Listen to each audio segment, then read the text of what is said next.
je parle de ce testament, de ce mot que Papa Wemba m'a laissé. Alors, tous les artistes et musiciens de Viva la musique, on a eu bangoté.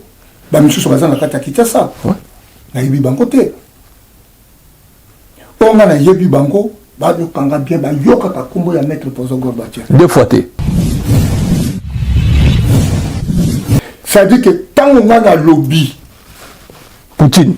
Tant on a un lobby et loko oyo, mutu ya kobaki se ya kolongolango. Azate. Je parle comme si Papa Wemba qui était vivant. Ouais. Parce que oya yebaki Papa Wemba kolekanga azate. Colonel Jagger Bazali.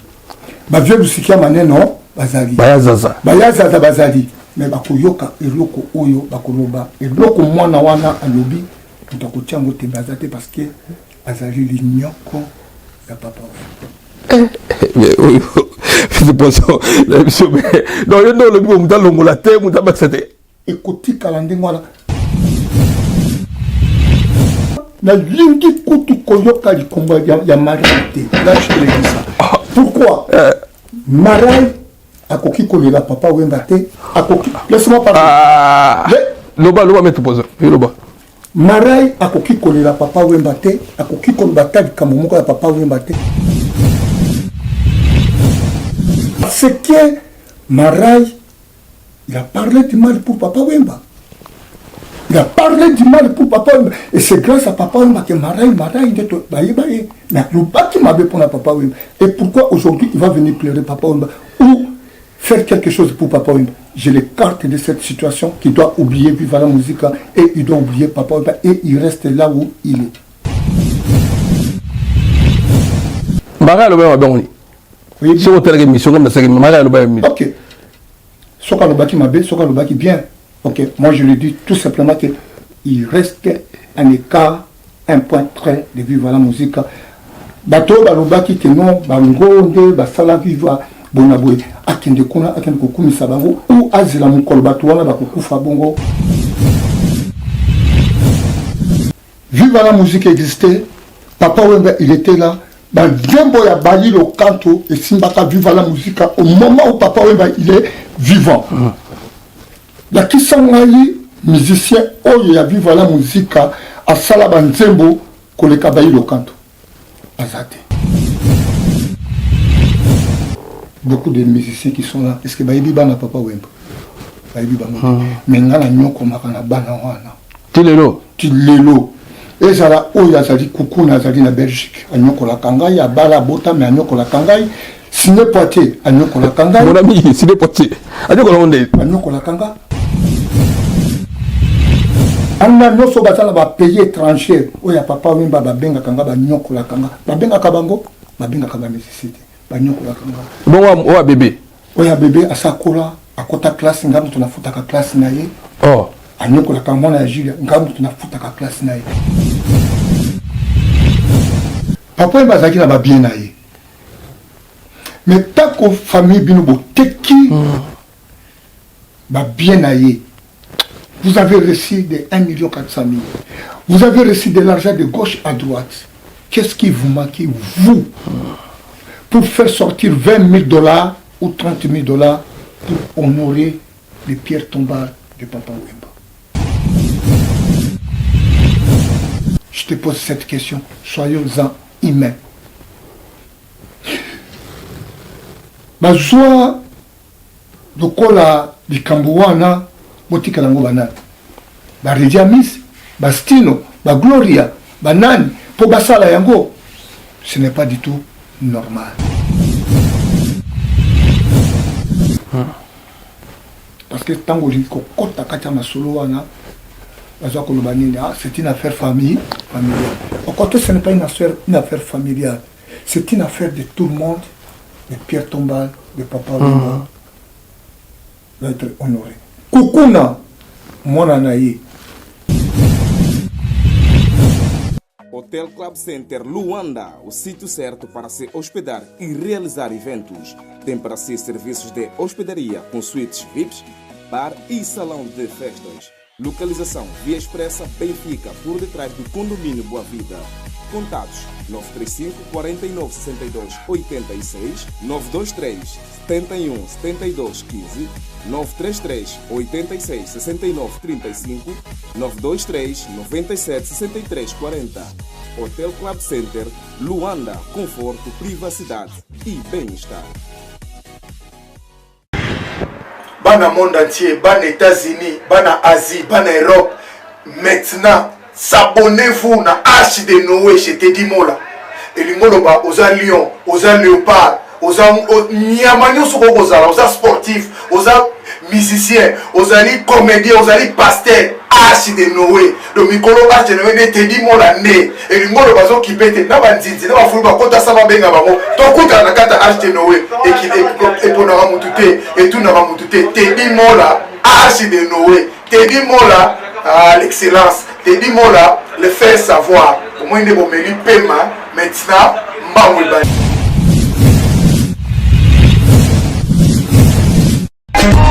Teddy Mola.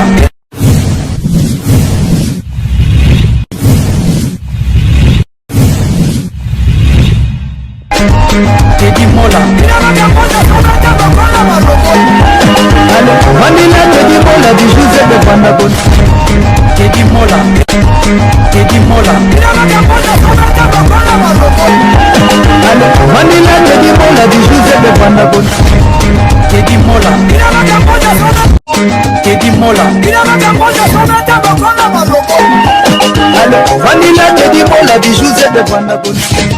Voilà, moi sur l'Andarabie sur la Teddy Mola TV. Teddy Mola TV, tu as pour Nabino. Merci les autres grands sportifs, mais les autres la sport, et tout la musique. Poutine, Maître Pozo Gorbatchev, ça l'a trop dans la communauté Nabiso, surtout dans la sécurité. Avril là, tu as un hommage à Vieux Nabiso, Tika Biso, Papa Nabiso beaucoup. Nous livrons pour la chimie, donc tu as gratté à moi mais na CPL la sécurité ou tout ça là pour l'artiste Nabiso Mouni bah il au canto Redi Amissi. Habiter soirée mon Cercel en tout cas rien à dire hein. Donc bah il au canto artiste Mouni à ça bah œuvre donc à ça là bah chef d'œuvre. Donc mon nanaki, on a préféré na Poutine na tourner collaboration na bango. Biso de Yébi Azakina vient à beaucoup, mais comme on a vu Nabiso Redi Amissi, c'est le plaisir à trop. C'est lui qui comme Adera Mbotesko Ali, vient au sens merci à trop. Sandanzegele merci à trop. Mami Odia, Vilanga Vessel Usinga, Bandalungwa, Yagi la Rochepoto na Poto na Corbeil. Être poison, bonne santé, santé. Oh, santé, ça va. Toujours catégorie. Hein. Direct.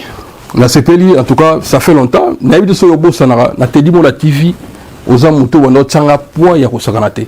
Dans l'émission de Salara, au Kendara pe digar, maintenant, on a eu ce mettre na Yambayo. On les capé Teddy Mola sans problème. Et pour tout ça, l'émission Belé, mais l'émission, les cas qui tournent, les émissions de guerre. Ça fait longtemps que l'émission sportive en salle est suscitée parce que ils ont un problème. Moutoya le bilika mounaye, tout ça, boy, n'est-ce pas comme les akibino, au pessi moi boy, mais moutouna à bandal. Émission de ces propriétés commis, tu vas bien engager, oh boy, boy, yo, kanabasa, na évité. Pourquoi tu recommandes le niveau? Bon, on a émission sport, on a préféré avant sur ça, on va mater. Donc, tu as une histoire, naïe, pour. Tant que les gars ont fait solo, Moutoya a contredit Marc Solo, les autres créent comme bri.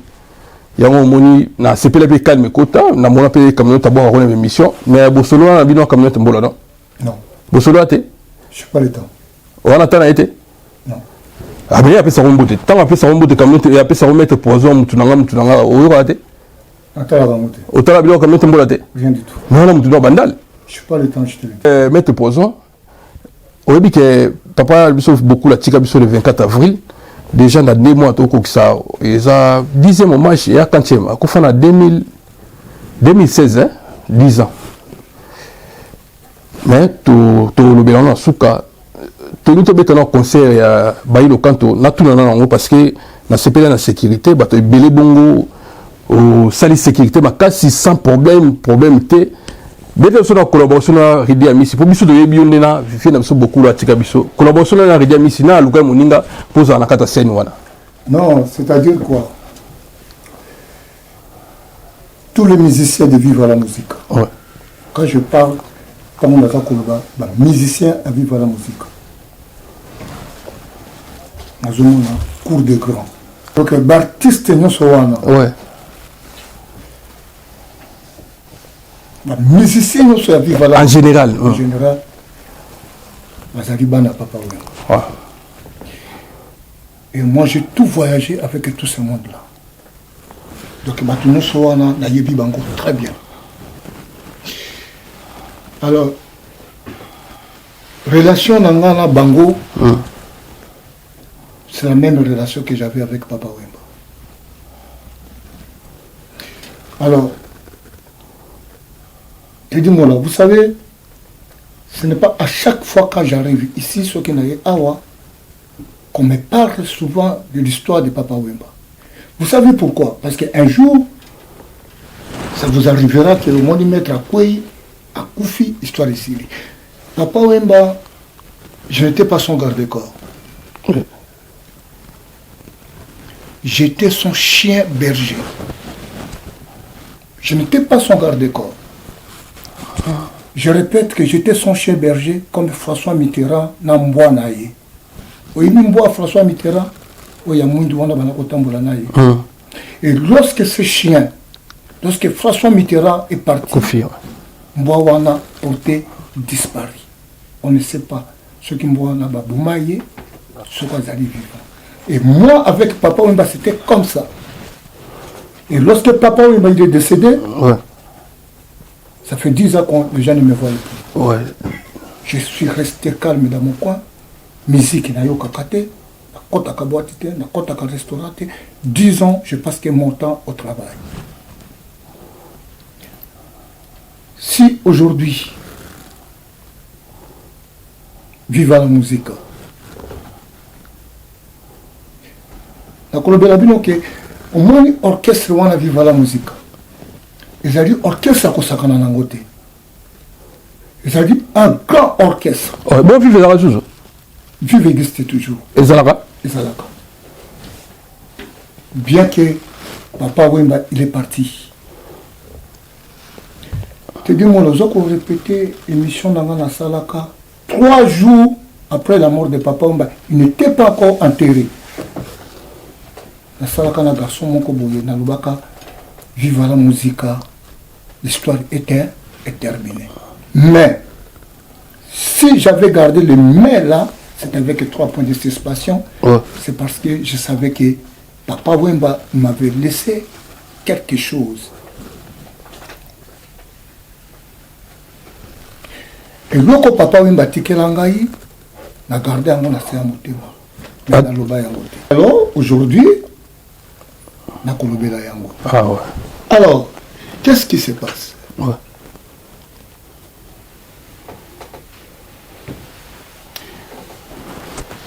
Les musiciens, il y a viva la musique. Reddy, Stino, Luciana, Gloria, Lijo Kwemba. Bango nyonso ndenge bazalaki wana. Pendant 10 ans,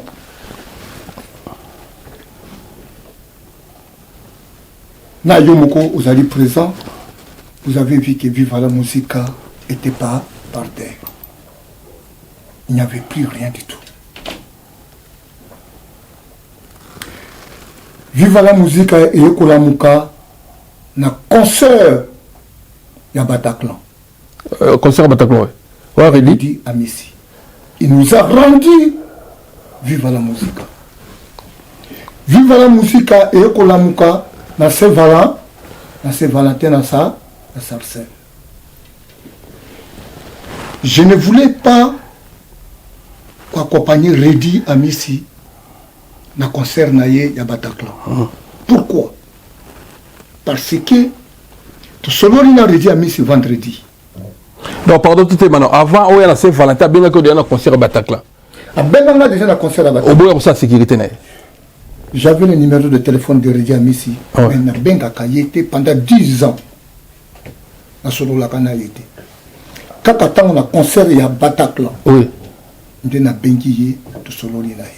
Alors bien pour y a un concert, pour y a tout ça là naïo, tu langai pour comme d'habitude. Ouais. Tout comme samedi, déjà, jour on a déjà qui déjà bien été. Comme il faut se poser des questions. est-ce que nakokoka Redia Miss abenginga na ba 14h ayibisinga bi maître namoni koya te tikala na palais parce que soko yé na moni la podium je vois directement Papa Wemba nakoyemba bien te nakozala bien te ngabi vous avez raison natika yo ozala très calme na maîtriser na pas na palais ndule pe betami nango normal kitoko na tali ba image na moni que Paris eninganaki et s'est retrouvé le vrai vivre la musique où il y a Papa Wemba lui-même quand il était vivant. Ouais. Là c'est là qu'il y a trop. Tu vois comment à niveau il y a Bataclan, il y a Saint-Valentin, à Sololinaï. Moi je lui dis, je vais t'accompagner. Yango na Kendeki pour accompagner Redi Amissi. Et avant déjà d'accompagner Redi Amissi, na yebisaki Redi Amissi que j'ai un mot à te dire que Papa Wemba m'avait laissé. Oui. C'est-à-dire que Papa Wemba Tigani. na biso bato tozali na kati ya studio awa. Oui. Na bato baza na kati ya Kinshasa. Na monde entier où baza kolanda bien parce que vive la musique ezali orchestre ya bana po ya bana poto. Belgique, Suisse, Paris, Europe mobimba. Vive la musique ezali orchestre ya bana poto ezali idéologie ya bana po ya bana poto. Donc vive la musique ezali orchestre où il peut disparaître. Et pendant ces 10 ans nous sommes restés muets et Vive la musique était disparu.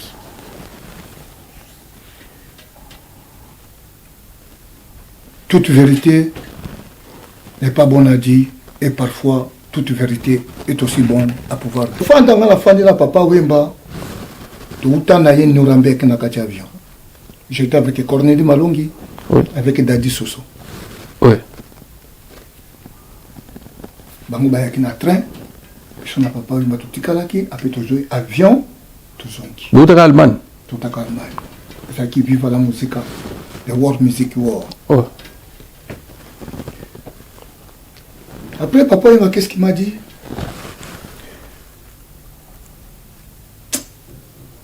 Namonaka kaka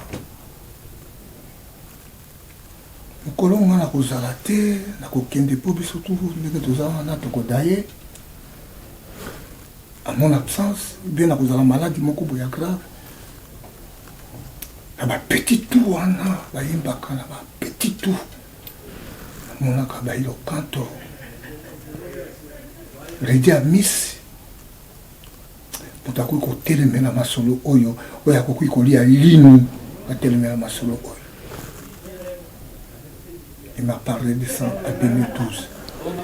On a redit Salonga Viva, non? On a redit Salonga Viva. Redit n'a pas quitté Viva. Elle a toujours na Viva, mais à Sali. Kaza de Kanto. Et le Kunaï. Et le Kouana Bango va sala Kanyuso wana. Image na Bango, ils allaient toujours Viva la musique. On est la première paragraphe. Tout na Papa Wemba Diblin. La carte avion, Papa Wemba a Yebisinga, la même chose. Je commence maintenant à tirer attention. Parce que quand il me parle, il me regarde. Est-ce que vous avez oui, oui, ok, d'accord. Il reste 3 mois. C'était l'amour de Papa Wemba. Na Carrefour Player, un restaurant. Tout ça qui est j'ai beaucoup la benginga. Na tout ne vraiment sozawa pio na sa awa na Carrefour Player yakana no awa. Na kii tukutani na ye. tofandi kande tozofanda boye azosolola na telefone tofandi azobeta mama solo moto moko ayaki wana mpona concert aye alinga apesa mbongo mpona concert vie alobi simba nano likonda wana na obenga yo da 3 jours mpo tokutana mpo pesa likonda wana un temps ça restait 3 mois pour que papa yamba aye kozwa accident akufa abeteli nga lisolo lisusu ya redi c'est-à-dire aza kotika testament c'est-à-dire aza kofaire comprendre nga très bien et si je ne suis pas là pour comprendre que redi moto akozala remplaçant na ye légal si papa Wemba n'est pas là. J'ai gardé cet message, cet testament pendant 10 ans. Na sololaka na rédité na lobelaka ye pe likambo oyo te tindenge pe na ye émission wa ayebi yango te. Et je suis resté comme ça na lobby ezali diloba oyo moweyi atika. Bon, non, yo mo la rédité longwa viva. Yo zaka na problème na rédité. Non. Ah, yo ba biso mtalongwe viva, so mtatiki papa Wemba et comme aloko mo problème tout ça. Yo na problème na rédité. Non. On n'avait pas de problème avec Redi. Batu nyonso oyo balongwa ki viva. Oui. O bakendaka. Oui. Tant ba misusu pe bazonga. To yamba bango comme si rien n'était. Vie à comprenant bango. Na yamba bango comme si rien n'était. Je n'ai pas eu la haine, la kangela ki mutata moko kandate. Cette histoire que je te parle de ce testament, ça vient de Papa Wemba. Ce qui n'a lobby que c'est un testament. Bien que Papa Wemba n'a... Laisse-moi parler. A comment yangote. Tango biso tozalaka na bana na biso na kati ya ndako. Oboti bana 10. La classe na kati ya salle. Tosalaka nini. Okomona yo otak oza parent. Oza na bana no 10. Oza na biloko na yo, oza na mona kati ya mokilo kotala nini abi. Na bana na nga nyonso o bazali awa. Na mona ka lokola mwana oyo moto akoki kotelemela biloko ya ko simba famille à cas de mon absence yé moto akoki ko simba famille bazwaka mukumba batikela kaye. C'est partout. Vous avez des enfants. Un jour qu'on appelle bien ailleurs. Mais ce que tu as apporté, il faut écrire, il faut commencer au tigre à bongo verbalement et pour créer un problème, même poison. Ça ne créera pas de problème. Pourquoi? Écoute-moi bien. Pourquoi ça ne va pas créer des problèmes? Parce que oyaza koloba lelo ngai azali linyoko le sang. C'est pour cela que je te dis, je n'étais pas le garde-corps de Papa Wemba, j'étais son chien berger. Ça dit que je connaissais tout et que Ngungiso que je suis Papa Wemba le lobby nasako yeba Ngungiso il me disait tout. Papa Wemba n'a pas le temps de pouvoir écrire ce testament-là. Et il n'a même pas écrit le testament pour laisser pour ses enfants. Et il ne pourra pas l'écrire. Il m'a fait bien comprendre à moi pour qu'un jour, je puisse dire ça. Et en réalité des choses, aujourd'hui, vive la musique, Ngai, Poisson Gorbachev, l'ignoko ya Papa Wemba, l'aide de Papa Wemba, na oyo Papa Wemba lobananga. Je laisse cette responsabilité à Redi Amissi en tant que leader. Être leader. Il y a Viva la musique. Être leader dans Viva la musique. Et là, qui c'était que Viva la musique, et ça dit à Redi. Et ça dit à Redité, Viva la musique, et ça dit à Papa Wemba. Bien qu'il n'est pas là. C'est-à-dire, aujourd'hui, Redi Amissi, c'est un grand artiste. Redi Amissi, Azali, le seul artiste congolais, il y a Viva la musique, où il y a Koki Kotombola, Viva la musique, pour la Tiabiso, dans le même niveau que les autres artistes. Il a fallu 10 ans. Nalanda Kabangonia surtout. Lucien, c'est mon beau-frère. Mais je ne parle pas, je ne l'appelle pas. Oui. Et c'est mon beau-frère, il reste dans son coin, je ne parle pas, je ne dis absolument rien. Aucun musicien de vivre la musique na benga kaye na solo kaye na benga kaka stino tango akufela ki je crois après date maman na ye na benga ki à niveau ya kin pour na souhaiter de bonnes condoléances. Cela veut dire quoi? Ezala stino, ezala Gloria, ezala Dicho Kwempa, ezala Luciana, ezala n'importe quel musicien vivre la musique. Je partage toujours des bonnes relations avec eux. Na kosepela na bango basala eloko ya malamu ba beta oya kosala eloko ya malamu ngai Poizo Gorbatchev na koya envers bango. Parce que bango nyonso bazali bana ya papa te dis moi il faut qu'on dimaka ke oyo ndenga zali wana alekinga. Oyo ndenga zali wana akomi na fuyi mususu. Te dis moi nous sommes des sportifs. Mais dans le bon style, on dit Marie Ridia, les kias à Simba Viva. Ah, écoute-moi bien. Sinon, on dit bon. Écoute-moi bien. Je ne veux pas rentrer dans les polémiques des choses. Gaï Moutou, na lobby, oyo papa Wemba, à l'obaki. Et avant même que papa Wemba fa, à Saloba Yango, déjà Yemoko. Il a déjà dit ça. À Saloba Yango, publiquement. Et il n'y avait personne qui avait boudé de cela. Alors, ce n'est pas que moi, aujourd'hui, je suis passé, c'est pour ignorer les autres artistes et musiciens et à vivre la musique. Non. J'ai dit tout simplement la vraie vérité concernant l'histoire. Bon, ça va. Testament, Oyo, Maloba, Papa Wemba, Atike. Tosura, Nabi, Neti, Bailo, Toyebi Kazan, que ce n'est Casa de Canto. Si on a est-ce que Arotika Casa de Canto, bon, Aya, remonter, vivre la musique. Écoute. Je vous ai parlé de ça. Oui. Et que Ezala Stino, oui. Asari Orchestre appelé Sango Combo. Ezala Gloria, Asari Orchestre appelé Sango Combo. Ezala Luciana, Asari Orchestre appelé Sango Combo. N'importe quel musicien de vivre la musique, Oya Kusala Orchestre appelé Sango Combo, Bango Nyoso, a toujours une image de vivre la musique.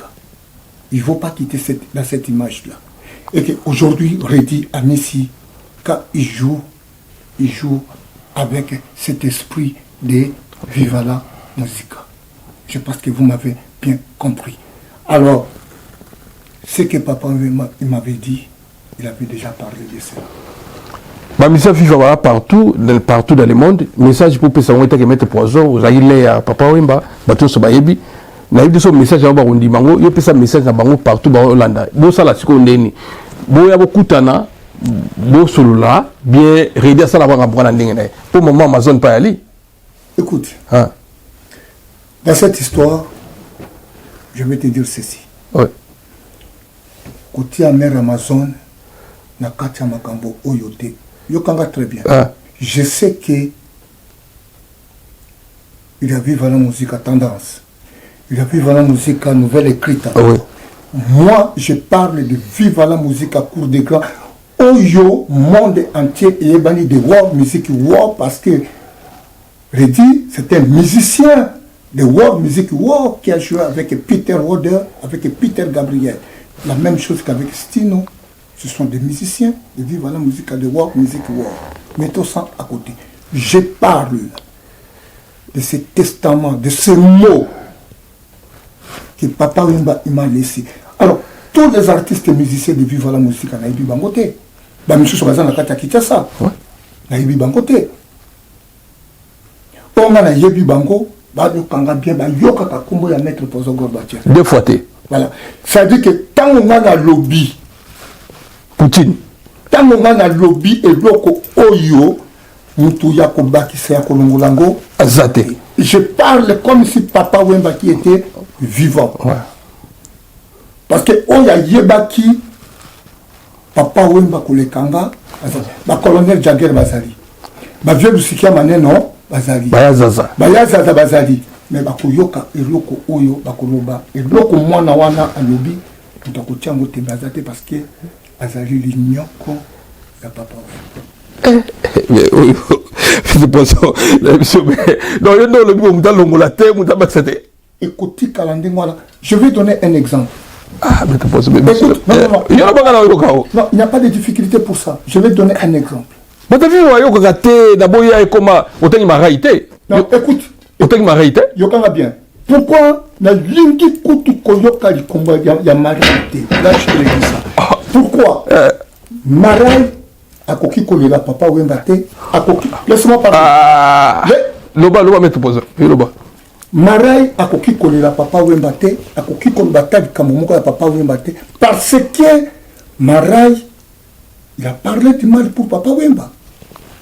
Il a parlé du mal pour papa Wemba. Et c'est grâce à papa Wemba que Marai il est baillé. Mais le bas qui m'avait pour papa Wemba. Et pourquoi aujourd'hui il va venir pleurer papa Wemba ou faire quelque chose pour papa Wemba? Je l'écarte de cette situation qui doit oublier Viva la musique et il doit oublier papa Wemba et il reste là où il est. Marai le Wemba bon.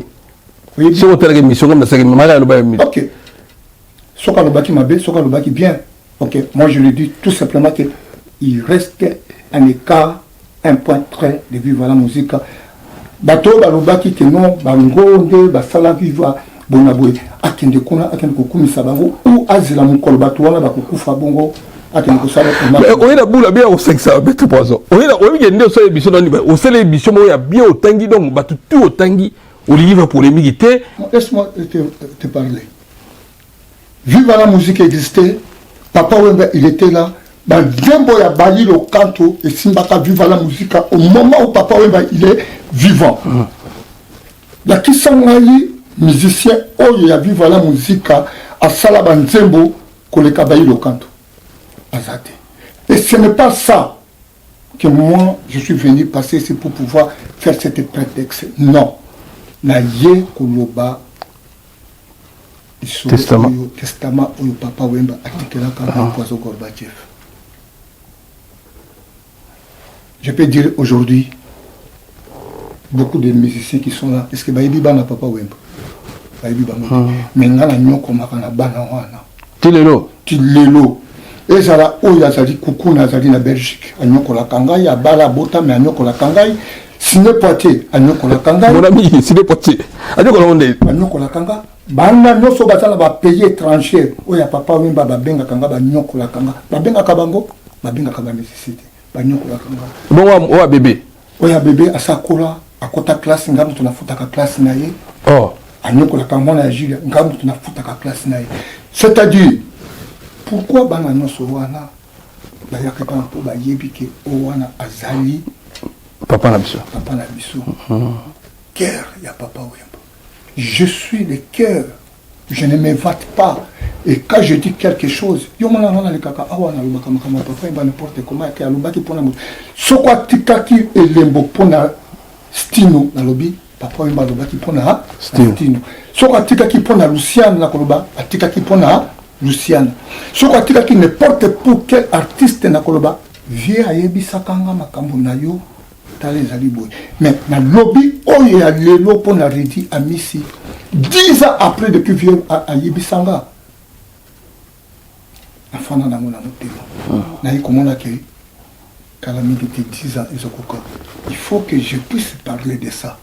Et j'ai vu que Redi a mis ici. Avec aux gens qui s'habillent dans le mouvement. Avec aux gens qui s'habillent dans la raya, il y a un match.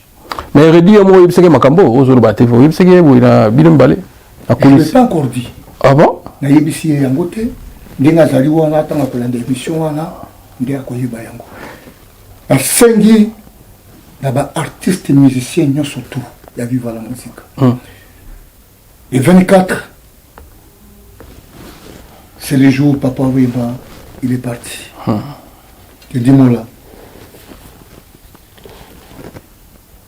À 19h le 23, j'avais parlé avec Papa Wemba. 19h. Il y a le 23 avant Koufa. Avant Koufa, à 19h, tout sur le téléphone, la Côte d'Ivoire. Je lui criais au téléphone en disant qu'est-ce que tu fais là-bas? Ah, on s'est pas la raté. On s'est pas la raté. Vous savez sa réponse? Albani. Aïe kaka. Asir saka histoire wana oyo yebo bika bien denga loba kati. Asir saka histoire wana lobi nango Aozonga. Aozonga, naza kobenga yo. Sala ba makambo wana natikelaki yo. Ok, Grand Mayas. Mais Grand Mayas, ayebisaki yo ke okomi kuna ndenge nini. Muto afundaki ye ke aza kote kuna, c'est Corneille Maluku. Et Corneille ayebisaki yo. Corneille ayebisinga parce que vieux beaucoup ayebisaki ko yebisango wazote. Corneille sikoyo ayebisinga sepelaki na motenga na bengi. Papa Wemba m'écoutait beaucoup. Quand je lui ai parlé, téléphone ici, il Tokati. 1h30 après, il m'a rappelé. Et je ne savais pas qu'est-ce qu'il voulait me dire. Il m'a payé mon téléphone. Courage, maître Poison. Donc, je ne suis pas venu ici pour venir raconter des bobines. Naouti Moussala, je suis fatigué, mais la Yekaka, pour la testament, Oyo, Papa Wemba, Atikela Kinga. Tant que Yozo ba makambo ya mère Amazon est ok, mais maman Amazon, c'est une maman qu'on doit respecter, qu'on doit l'écouter. Mais maman Ayebi, moi na wana, na mobali nanga, bazalaki ndenge nini. Il connaît, il savait. Non, là, l'obipo le bailleur a décidé, parce qu'il est azate, mais il a décidé. Écoute, on ne pourra pas décider de cet testament parce que l'orchestre Viva la Musica a été créé par Papa Wemba. Ah ouais. D'accord? Oui. Voilà. C'est Papa Wemba qui a créé Viva la Musica. C'est Papa Wemba qui a fondé Viva la Musica. Et quand il laisse un mot, on peut toujours le parler. Et je le dis et je le confirme. Attaquer dans le banderio, l'Ignoko, et Papa Wemba, j'étais son chef berger. Merci à toi, maître Poison. 10 ans déjà, tu es coma, dans 2 mois, mais tu belé, tu regretté jusqu'à présent, Pierre Tombal et Papa Wemba Salamate. Et tu as dit, vous avez moi naïe, petit naïe, tout naïe. Au réseau Nani, dans une heure, vous avez côté à te battu. Vous avez tombé Papa Wemba et Salamate Tissiko. Te dis-moi là, c'est triste. Écoute-moi bien, ouais. C'est triste. Ce n'est pas l'argent qui manquait pour faire le pierre tombal de Papa Wemba. Papa Wemba Zaki n'a pas bien aillé. Mais tant que famille Binobo Teki va bien aillé, vous avez reçu de 1 400 000. Vous avez reçu de l'argent de gauche à droite. Qu'est-ce qui vous manquait, vous, pour faire sortir 20 000 $ ou 30 000 $ pour honorer les pierres tombales de Papa Wemba? Je te pose cette question. Soyons-en humains. Bazwa dokola Bikambouana, Botikalango Banan. Barediamis, Bastino, Bagloria, Banani, Pobasala Yango. Ce n'est pas du tout normal. Parce que tant que c'est une affaire familiale. Au côté, ce n'est pas une affaire familiale. C'est une affaire de tout le monde. De pierre tombale, de Papa Wemba doit être honoré. Koukouna, mon anaïe. Vous vous souvenez que j'ai fait l'hommage de Papa Wemba? C'était un asile sec. Vous voyez, Bango? Oui, oui. La salle hommage à Papa Wemba, j'ai dépassé combien? Dans le monde, Koko ya Papa Wemba aux États-Unis, billet aller-retour pour Ayako Yemba et puis na zone d'Israël. Yom de foot à Afrinos. C'est moi. J'ai fait l'hommage de Papa Wemba. Et j'ai pu placer cette fille Brigitte, quand elle a étiquette, mais c'était moi. Parce que pourquoi? Ce qu'ils ont dit que Yemoutoua, à Salaki, que Yemoutoua, Amazon, elle n'a qu'à télémélayer, parce qu'il n'a pas de droit. Et avec moi, personne ne peut pas bouger au nom de Papa Wemba. Donc, Brigitte, tu as dit qui bouge?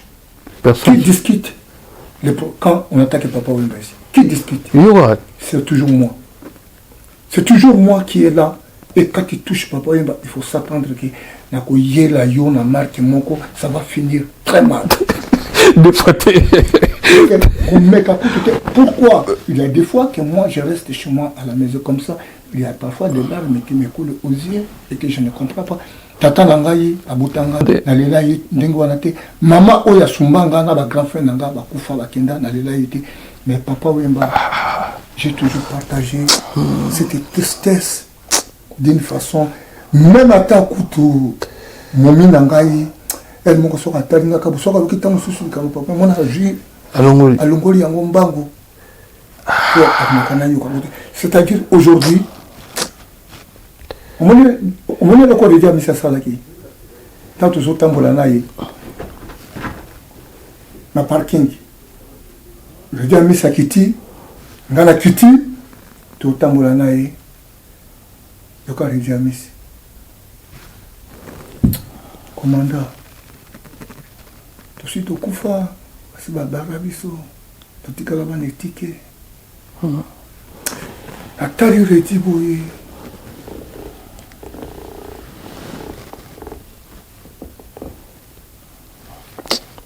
Donc, vous savez, papa ne veut plus retourner. Même si on a lobby que Azadi n'a ziminé par rapport à mes émissions, papa vient à cause de la Kabiso du sous-souté. Alors, je reste un des piliers de cœur de papa. Oui, je ne papa Mbakufaka. Oui, je m'attends les Alakawap. Et pas les qui n'est Bouboul.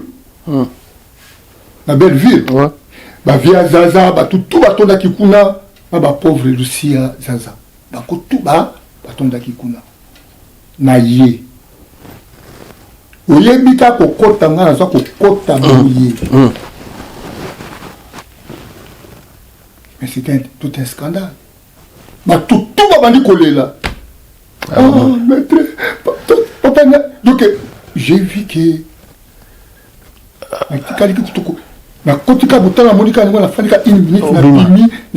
je commence à pleurer. Il y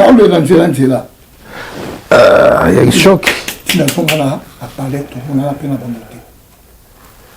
Et le ticket d'avion pour partir à Kinshasa était arrivé à Zongi-Selakango. Bon, ok, n'était pas. Je savais pourquoi. Je n'ai pas voulu aller réagir et commettre des erreurs là-bas. Non, c'est pas pour frapper. En grosso modo, je passe dans ce sujet-là. Voilà, merci beaucoup. Les portes de Clément sont fermées. Clément, c'est une résidence présidentielle. Alors, je n'ai pas encore fini à te poser des questions. Vous savez... Non, je ne te pose pas une question. Je voulais parler... Vous savez, le 7 mars. Le 7 mars, c'est à mois prochain. De cette année. Ouais. Mois prochain, là. Il y a une très grande soirée. Il y en a une. De Nicole Batafé. C'est une soirée des journées de la femme. Bangoura va organiser une soirée à Saint-Valentin. Et le 7 mars, ça sera une très grande soirée à Noisy-le-Sec, les journées de la femme. Et je demanderai à tout le monde. Je demanderai à tout le monde de la commission. En tout cas, parce que soirée wana Nicole Batafé, c'est une grande soirée. Ça sera une soirée comme telle. Et de toutes les façons, tous les portes sont déjà fermés parce qu'il n'y a plus de billets pour pouvoir vendre. Et puis, il y a une autre soirée qui sera à Sarcelles avec Karine Epa et puis Trésor Epa avec Bibi Chikasongo. Bango pe basali soirée na bango ya munene. Donc ba soirée non soana, c'est-à-dire ba soirée moko extraordinaire, ya ba petit mabé. Na bengi soirée wana ya ba petit mabé pourquoi? Parce que bamukara me kaka na marque moko ya danser na kati soirée wana. C'est-à-dire que chose que les soirées wana ata uzana mukara mete yeba kaka ke côté kuna pour récupérer kaka. Oh, merci à toi, Maître Poison. Merci. Tokom Nasuka. Bazolanda yo boss batuta na pesi mbuta to wana viva et ça ne sengo ko pesa message moi kimia na bande ko tu ya viva ce qui peut estino ya au sala soirée na e awa na poto bengi na sécurité oya ce qui stino ce qui Luciana ce qui Gloria oui n'importe quel artiste musicien de vivre la musique compétent il y a ça les soirées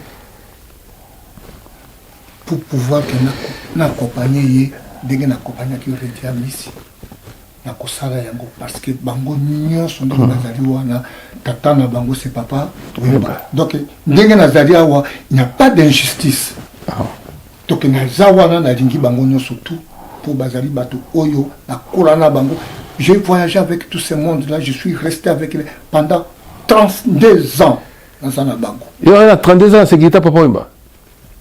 Il m'a pris à quelle année? À 1989, en janvier, jusqu'à aujourd'hui, jusqu'à sa mort, ça fait combien de temps? Vous avez calculé, depuis 89 janvier, tu as du roi Papa Wemba. Et ça a qui combien de temps? C'est beaucoup. À 30 ans, ouais. Et alors? Donc, et quand je marchais avec Papa Wemba, ce n'est pas que tu côté Kananaye 3 jours, 4 jours, tout le monde en a été. Ça veut dire que tu commences à faire lobby, à part que ceux qui n'ont pas de sala, dès qu'on a vu qu'on sala, ben je le vois toujours. On peut s'appeler à Papa Wemba à 4 h du matin. Parce que, vous savez, nous avons mis ça dans la boloko, na juste la ville, et ça qui n'a. C'était Papa Wemba. Vous savez combien de mois vous avez? J'habite à 4 ans. 4 ans en prison? J'habite 4 ans. Et tu as 1 mois pour Nabima, bah dommage et intérêt. Ce qui m'a foutu, bah dommage et intérêt, parce que la personne en question est devenue handicapée. C'était 60 000. Donc il faut qu'elle ait la moitié. Nani mutaka ko futa yango. J'ai beaucoup, ngamutu nazoka téléphone na tongo na bengi. Beaucoup na ezali centre de détention, ezali maison d'arrêté. Na bengi, na jumer Amazon na téléphone. Na tongo c'était vers 6 h. Mais Amazon a le vigile. Na moni poisson a bengi awa. Na mona ka via sur téléphone. Ba tikio, na habité Brama ya na saka ba koto tala makambo balobi boy. J'ai à soi adresse avant comme là déjà kuna na boloko. Aya. Ayo qui va faire à 15 h ba bengi nga que non. Vieille la ri. C'est-à-dire que greffe vous avez il y a un grand monsieur qui vient te voir. J'ai regardé quoi de papa et ben oui. Bon, il est venu te voir. Quand tu écoutes dans la vie, ça ça faut aller condamner comme ça batika yo. Oh. Bah quand tu viens qu'on a greffé parce que bazan la bureau. Il faut noter. Bah noter, bah foutu mon via ça qui au moins il a fait des 30 minutes qu'on a. Via du baso peso ba papier bon on a foutu. Quoi que ça. Bon il va passer dans papier voilà dans son sérieux. 1 mois après on libéré. Sinon tu la linga qui n'a tika la wana na beta 2 ans il y a sursis oyo. Il y a 60 000. Il y a 60 000 wana tika la. On fait beaucoup à foutre 30 000. Donc ce n'est pas Papa Wemba avec moi. Yango na yebisio que je n'étais pas son garde-corps. Oh bah toi c'était son enfant adoptif. C'est-à-dire que Nyoko être son chien berger par là ça veut dire beaucoup. Voilà. Merci beaucoup na pesi mbote na Marie Madi di Moninga Rachel Mungama na Lille. Bazaka ba mi balé na Lille wana Marie Madi di Moninga Rachel Mungama, Blaise Maolo, merci à trop et puis Annie Sisi Massa Star mettre pour surtout Sisi relation na Boubou Lyon la randé. Pour aussi c'est la pesi mbote. Il faut que tu les conduis protège. Non, il ne faut pas parler de Bouboule quoi que ce soit et d'ailleurs dans la poussa c'est une famille. Et une famille, on ne peut pas parler. Donc, au bout qui va mettre tes. Na tout le na bosani là. Donc na bosani beaucoup les yodé là non. Du conseil protège Yoshine 80.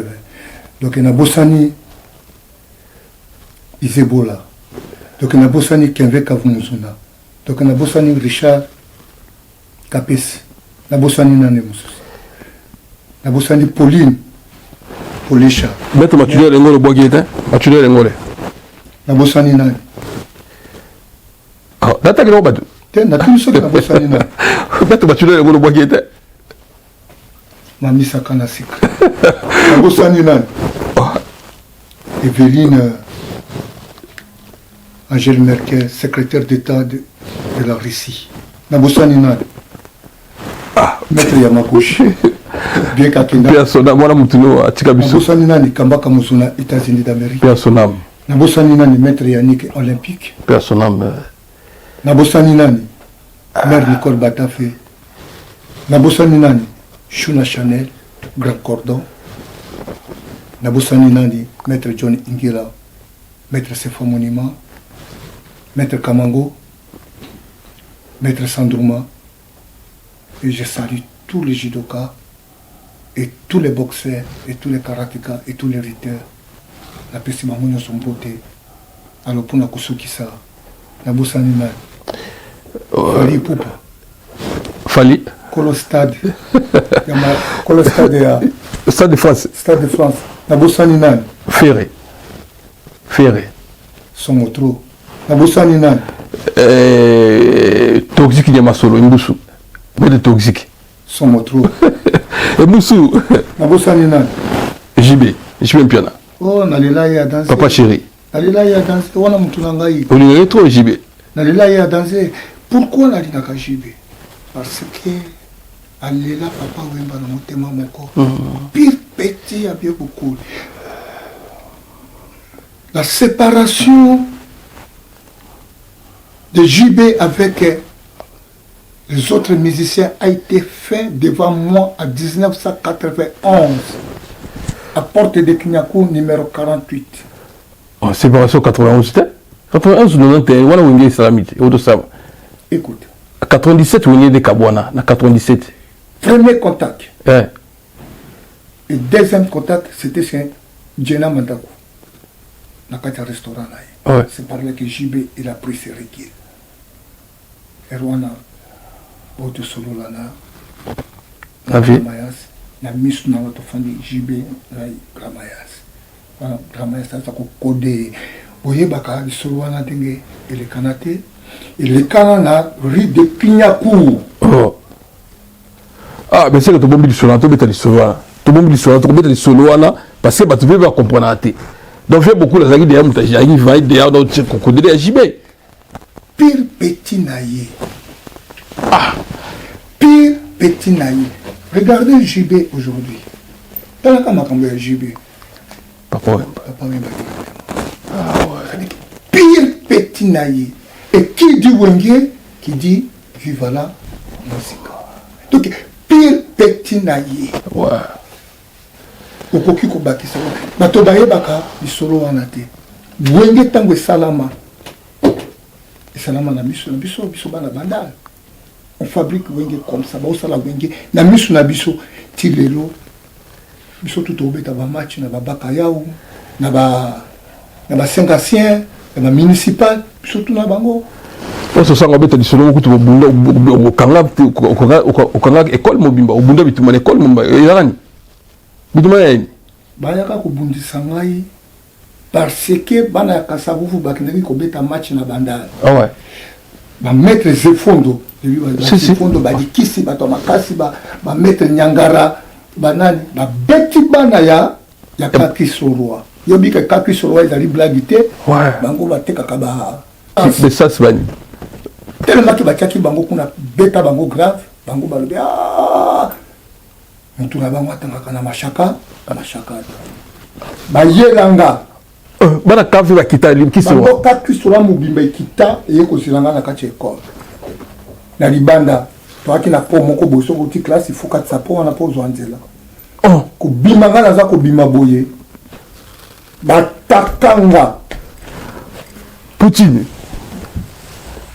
façon batakelanga na petanga na bango betanga mabanga na mutu de façon que mon souko zaki na karasi moko ya minene po baboko na ko ya kuna ba barenga penda bo betanga ba bibende siko na bundi na bango parti ya mashakado ti na centre d'accueil kimbangiste nde na ke kokota na ndenge ndeko ya zali awa atikali koloba aujourd'hui les gens donc bagarre wana directeur a yébike, il fait ça, il est mort.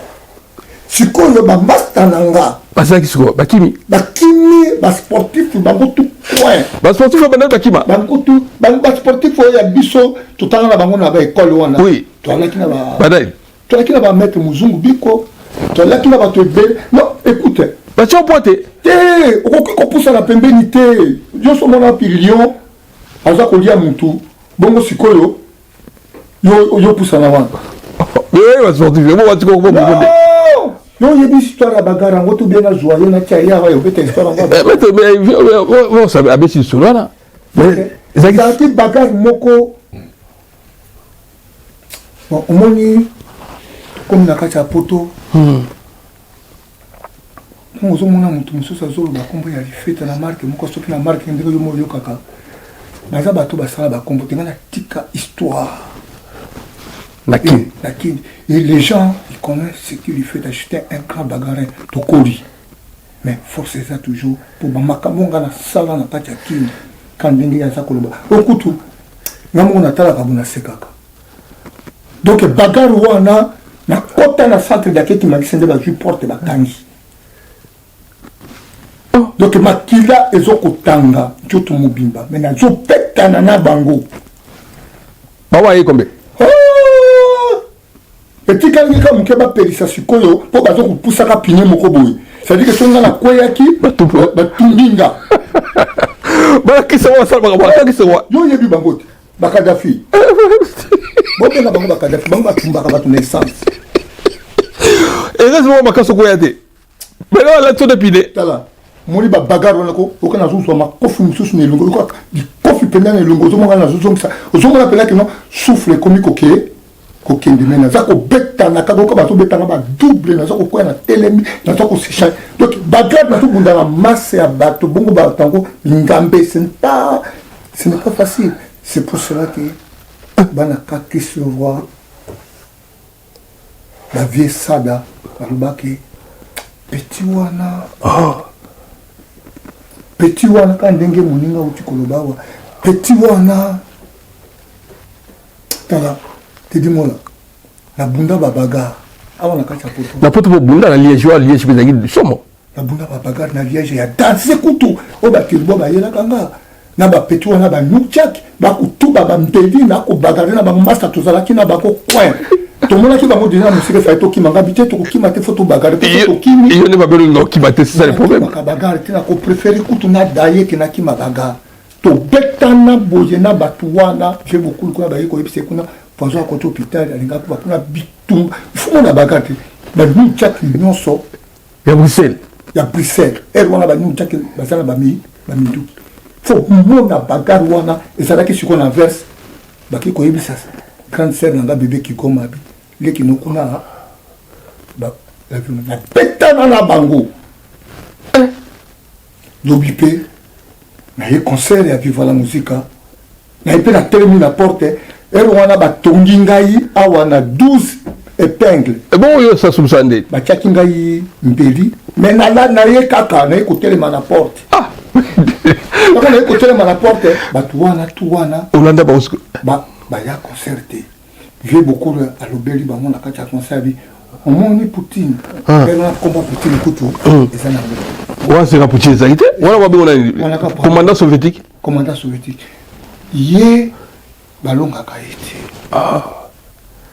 ye basala ye pona bagarre donc ceux qui vous en a pour sa bagarre il y a quand même Yembogo mais vous voyez 30 na bamberi mais on est toujours à ça dimanche na yango ouais na fala qui pas petite sœur nanga na tindi siko cousin nanga ngabi kende kuna na mambo okende kotala ceux qui ba jo ba bundisa kinga wana bakoba na ba tumususu bazaki kuna bazaki pe baninga otala bango soki bazali kuna bongo ya kobenga matango aye boye ayanga na moni bango kuna batala kacha mambo ngabe toki na jupe li bende na tena njoto ba toki na koti boye bitumba e bandi kuna ngai mutu na kanga mambo na botoli fungola mambo na chango na kata poche muta ko bimaza te bitumba e bandi kuna na kusena nga doke boyo betele begoni na ko beta na be konina batu wana tu wana ko beta na zo Bilande, vieux Kester, Kolo Mambo. Oui. N'était à Bengimbila, Nembila, il fait ta suko porte pour Fungola. Ma master mi bazina 4 bazala qui kuna, tu as bango ba KO. Oh! Bazali pena ba KO, pena ba soko côté le maté. Mbila tchenga kanginga, habité ba bundi sa kuna ta plainte tango ba bundi ba. Mais ça qui na potage. Oui, là qui na pote sili. Mozo bundaka la. Na bundika la pote pour la kotika bango te pour la monaki bango. C'est pour cela que je te le dis. Quand vous avez des problèmes avec moi, mais il faut savoir, même si il reste 2 secondes, dans un hôpital, on a couffé, on a docteur, on a parlé, on a bossé qui pour un testament à banana. C'est-à-dire que il faut qu'on ait sa histoire, non pour que les pâtés et là les banana. Voilà, merci à toi, merci Tokoum Nasuka. Bamote Sili, on a pesi mbote na Matusi Nzengele, na pesi mbote na Sanda Nzengele, Seli Bisoko Madera na Berlin, pour qu'on ait bon aboki tout en colonne wana, mbote Adedi pour merci Mami Odia, et puis vient Vincent Lusinga Bandalungwa, Manga na pesi mbote, et puis yagi na hospital. Nani? Dernier mot, na kosenga na ba musicien nyonso ya vivre la musique. Depuis Papa Wemba Kufa, hommage moko extraordinaire. Il y a bango nyonso basanga la place moko. Basanga yangote. Basaka batu moko avec des conflits de gauche à droite. Donc bolinga ki Papa Wemba te. Pour ce bolinga qui est bolinga bon rendre lié hommage. Redi azali hommage à Papa Wemba le 20 mai dans salle ya Jacques Chirac. Ah bon ça on y monde. Yango na yebisi. Oh il faut souci ba ninga kasi. Yango na yebisi artiste musicien. Oh yem da kobenga mama sana yem to yebisa ba. Écoute, na yebisi ba artiste musicien à vivre la musique qui puisse prendre de contact avec camarade na bango, master na bango. Pour ça te mutasele loko nem ta luka ba ninga yozo yem do pesa communiquer na TV. Siko ba mama se ba luka ndini. Non, écoute. Aujourd'hui on m'a dit na zolo blabo. Parce que na yebi bango yo yebi bango. Ngai mutu ayi ba musicien à vivre la musique mais yo yebi bango te. Yango na lobika ko. Bango de ba bien ready. Ce n'est pas que bango de ba bien ready. Hommage. Tu ko bien nate. Te dis moi là ta to so sala hommage pour na mettre na biso akufa akufaki. Yepa bengi, yepa bengi to bengani, to kutani, to sangani place moko. Tout ça hommage. Ma bena biso te dis moi là. Ata aux na niveau anate okolinga kaka bachaka na niveau. Bachaka na niveau ana. Au contraire aux na niveau anate. Aujourd'hui, moi je ne mâche pas mes mots et je dis toute la vérité, que rien que la vérité. Aujourd'hui, Redi Amissi reste le représentant légal de Viva la Musica à part le départ de Papa Wemba. Fin de l'histoire. Merci à toi. Merci Zaki Poutine, moi tes poisons. À suivre. Bye.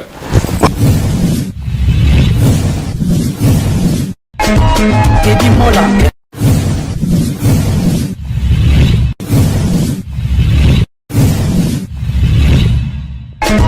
Teddy Mola. Manila Teddy Mola du José de Bandabon. Teddy Mola. Teddy Mola. Manila Teddy Mola du José de Bandabon. Teddy Mola.